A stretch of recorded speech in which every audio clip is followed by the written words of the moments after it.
Alright guys, a few weeks ago I posted a video where I made a spiral out of a piece of wood. It's called the impossible twist, but I called it the Izzy twist. If you want to know why I called it that, I'll put a link up here somewhere to a video, and you can go and watch that video and find out why I called it the Izzy twist. Now when I made that spiral, I made it using this jig. The jig is 4 pieces of wood made into a rectangle, no top, no bottom, and it's got 2 holes, one in each end. Now the holes are for these pieces. These started off as circles and they've got the shaft of a bolt pushed through, and you attach one piece on each end of the wood that you're working on.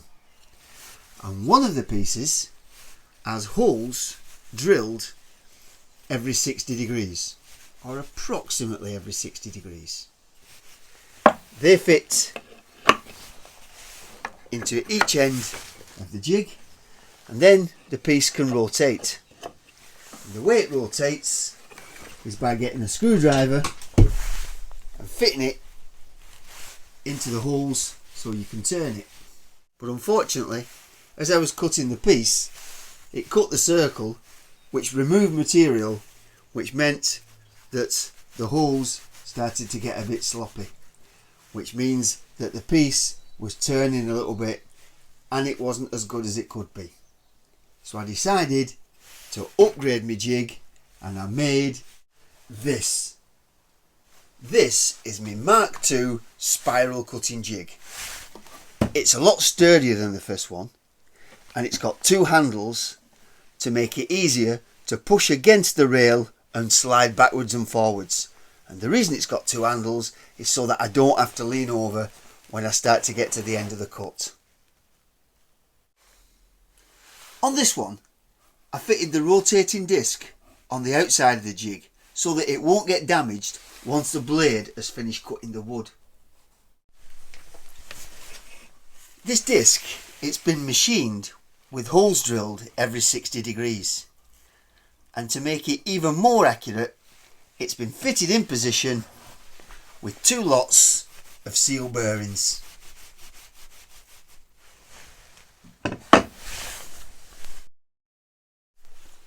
On the inside, I've now got the option of mounting a flat piece of wood by using these 2 support brackets, or by removing these brackets, I get left with 2 centres, and that way I can mount any shape wood I want.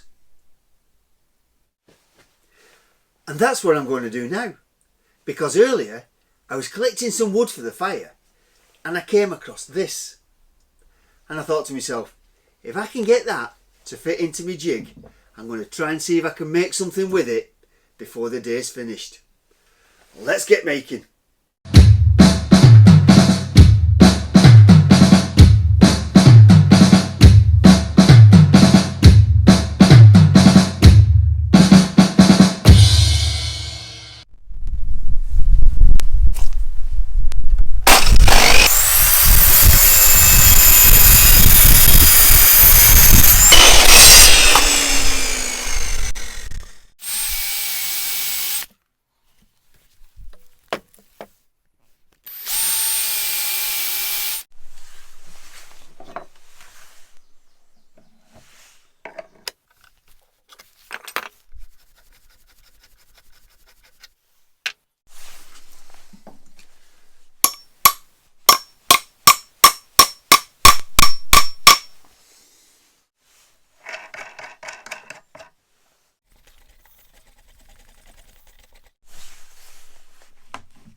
Well, there it is. That's what I'm left with after I cut out all the recesses and the holes that the woodworm made.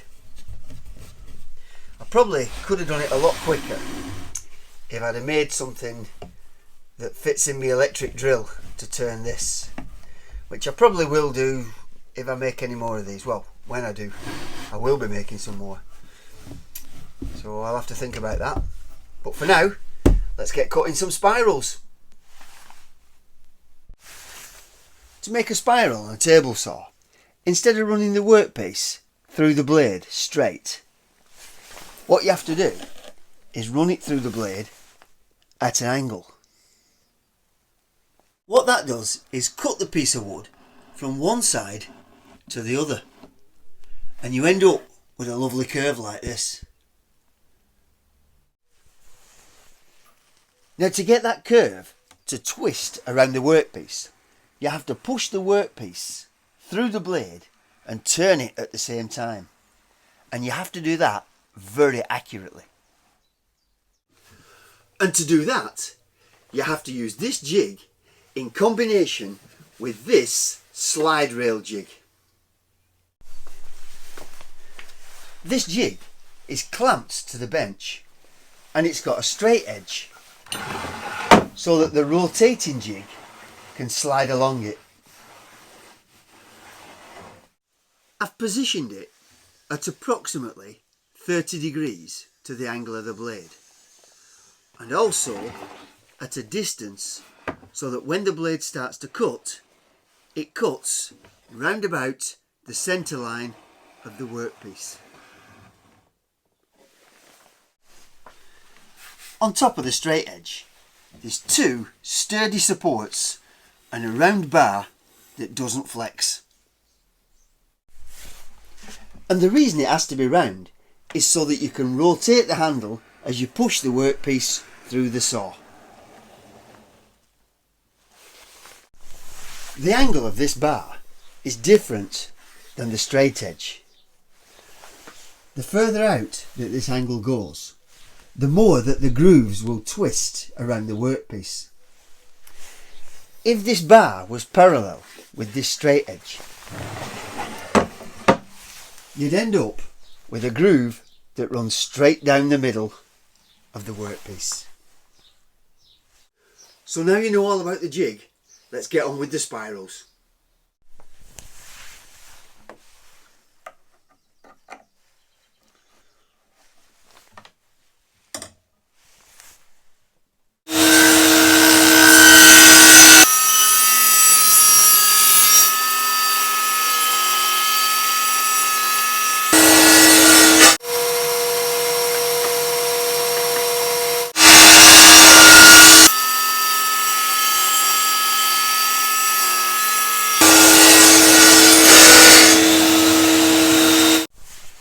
And after running the piece through the blade a few times, I end up with the first spiral.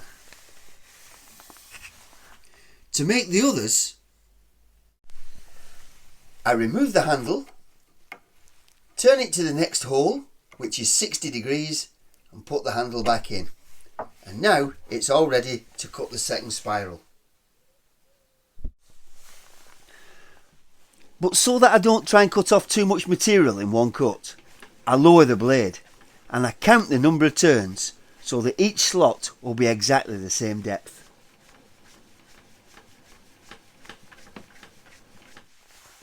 So now I'm going to cut the other 5 slots. Catch you later.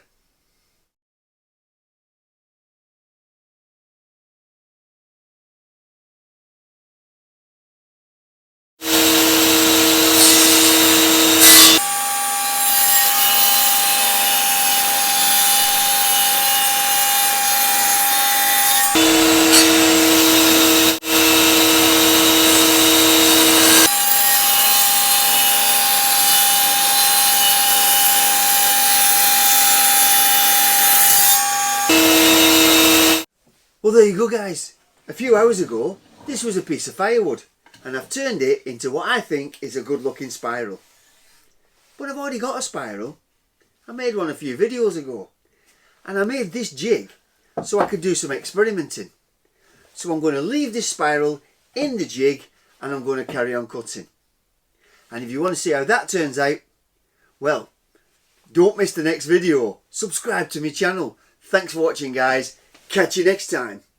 I've just noticed that my hair's a funny colour because it's full of dust where I've had my headphones on. I'm supposed to be going to work in a few minutes, but I better go and have a shower. Catch you next time, guys. Thanks for watching.